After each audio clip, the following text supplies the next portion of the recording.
Assalamualaikum warahmatullahi wabarakatuh.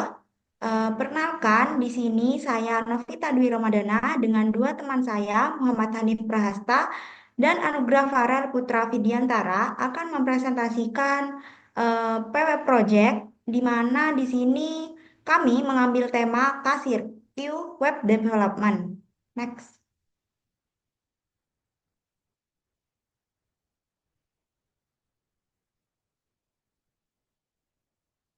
Nah, di sini untuk latar belakangnya, jadi website ini dikembangkan untuk menjawab kebutuhan bisnis modern yang terus berkembang dan memerlukan sistem terintegrasi guna meningkatkan efisiensi operasional. Di era digital yang semakin maju, bisnis baik skala kecil maupun besar menghadapi tantangan dalam mengelola stok barang, transaksi penjualan, dan promosi dengan lebih efektif. Website Kasir Q ini dirancang sebagai solusi praktis yang mampu mempercepat proses penjualan, memudahkan pengelolaan data, serta meningkatkan efisiensi kerja di lingkungan bisnis. Website ini memiliki dua peran pengguna, yaitu owner dan staff, yang masing-masing memiliki hak akses dan fungsionalitas yang berbeda. Jadi, untuk owner memiliki kontrol penuh atas pengelolaan produk, stok, promosi, dan hak akses pengguna lain. Sementara staff difokuskan pada manajemen produk, pembeli atau buyer, serta transaksi harian.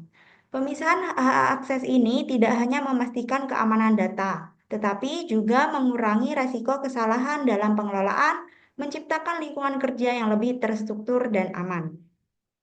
Selain itu, kasir Q ini bersifat semi-online, di mana memungkinkan pelanggan untuk mengakses informasi tentang produk, stok, dan promosi langsung melalui website. Dengan fitur-fitur ini, kasir Q menjadi solusi efektif yang mengintegrasikan manajemen stok, transaksi, dan produk dalam satu sistem yang mudah digunakan. Sekaligus, memberikan kontrol penuh kepada pemilik bisnis untuk menjaga efisiensi dan keamanan operasional. Untuk rumusan masalahnya, di sini kami mengambil bagaimana mengembangkan sistem kasir yang dapat mengintegrasikan pengelolaan stok, transaksi, dan promosi dalam satu platform yang efisien untuk bisnis. Yang kedua, bagaimana memastikan pemisahan akses antara owner dan staff agar keamanan data tetap terjaga, serta mengurangi resiko kesalahan dalam pengelolaan operasional. Yang ketiga, bagaimana menyediakan sistem semi-online yang memudahkan pelanggan dalam mengakses informasi produk, stok, dan promosi, serta meningkatkan pengalaman belanja tanpa harus datang langsung ke toko. Untuk tujuannya, membangun sistem kasir yang terintegrasi untuk mengelola stok, transaksi, dan promosi secara efektif dalam satu platform, sehingga meningkatkan efisiensi operasional bisnis. Yang kedua, menerapkan pemisahan akses antara owner dan staff. Yang ketiga, menyediakan fitur semi-online yang memungkinkan pelanggan mengakses informasi produk, stok, dan promosi melalui website.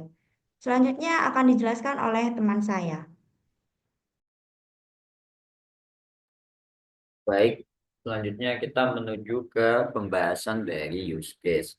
Seperti yang dijelaskan oleh Novita tadi apa di awal, yakni di sini terdapat apa dua aktor, yakni staff dan admin yang bisa mengakses dari sistem. Untuk staff, dia bisa mengakses fitur login, kemudian ada CRUD atau CRUD dari produk, kemudian CRUD bayar, dan yang terakhir dari CRUD transaksi. Nah, untuk admin itu dia bisa mengakses login, CRUD produk, CRUD bayar, CRUD transaksi, CRUD promo, CRUD staff, dan CRUD kategori.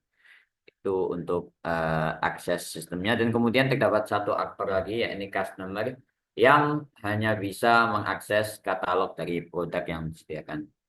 Mungkin sekian penjelasan dari use case. Saya lanjutnya akan dijelaskan oleh teman saya, Farel. Oke, yang selanjutnya ya ini pembahasan mengenai kelas diagram. Nah, jadi di kelas diagram ini menjelaskan tentang integrasi antar model dalam Laravel tentunya. Nah, di sini tuh ada beberapa model dalam suatu fitur. Oke, mungkin saya zoom aja ya dikit. Ah, nah, baru kelihatan. Nah, di sini itu ada beberapa ada beberapa kelas diagram. Oke, mungkin dari yang paling basic dulu ya. Mana ya? User. Nah, ini di mana di sini ada user.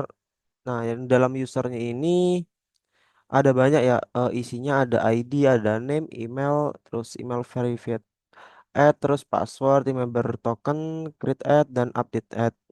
Nah, user ini berelasi dengan model user role. Di user role sendiri ada ID, role ID, user ID. Nah, untuk yang user ID ini akan eh, oh ya, jadi yang user role ini sebagai penampung ya antara data dari role dan data dari user. Jadi data dari role ditaruh ke user role dan data dari user ditaruh di user role juga. Jadi ini kayak sebagai penampung aja gitu. Nah, bentar. Nah, nah, di sini ada produk. Nah, di sini produk itu isinya ada ID, name, price, stock, dan foto dan kategori ID-nya. Nah, berarti dari produk ini mempunyai foreign key dari kategori ID, dari kategori. Nah, jadi fungsinya dari kategori ID ada di sini adalah sebagai filter agar bisa membedakan ya antara produknya itu makanan atau minuman atau apapun lah itu, misal makanan pembuka gitu.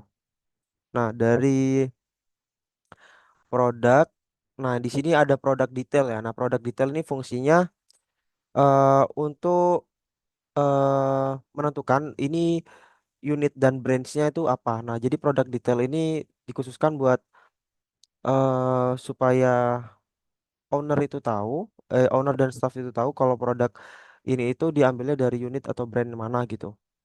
Nah, di sini terus ada voucher. Nah, jadi voucher di sini itu mengambil foreign key dari produk, di mana voucher ini ditujukan untuk memberikan potongan harga dalam suatu produk. Nah, biasanya untuk yang kami aplikasikan tuh buat potongan harganya itu jadi per voucher itu satu voucher itu untuk satu produk. Jadi kalau misalnya beli dua produk yang sama berarti ada dua voucher yang berlaku gitu. Terus di sini ada transaction. Oke, mungkin langsung ke sini dulu dari transaction. Nah, dari transaction ini pertama memanggil buyer buyer ID ya. Jadi di transaksi ini kita data dulu buyer buyer ID mana yang melakukan transaksi. Setelah itu ditampung di transaction detail. Nah, di sini itu eh, sebagai penampung ya, penampung data di sini mengambil transaksi ID-nya. Kenapa kita perlu ini? Karena dalam transaksi kan tidak mungkin hanya satu produk saja yang dimasukkan. Jadi kita perlu banyak juga produk yang dimasukkan. Otomatis kita memerlukan eh, transaction detail di sini. Oke, yang bagian sini sudah.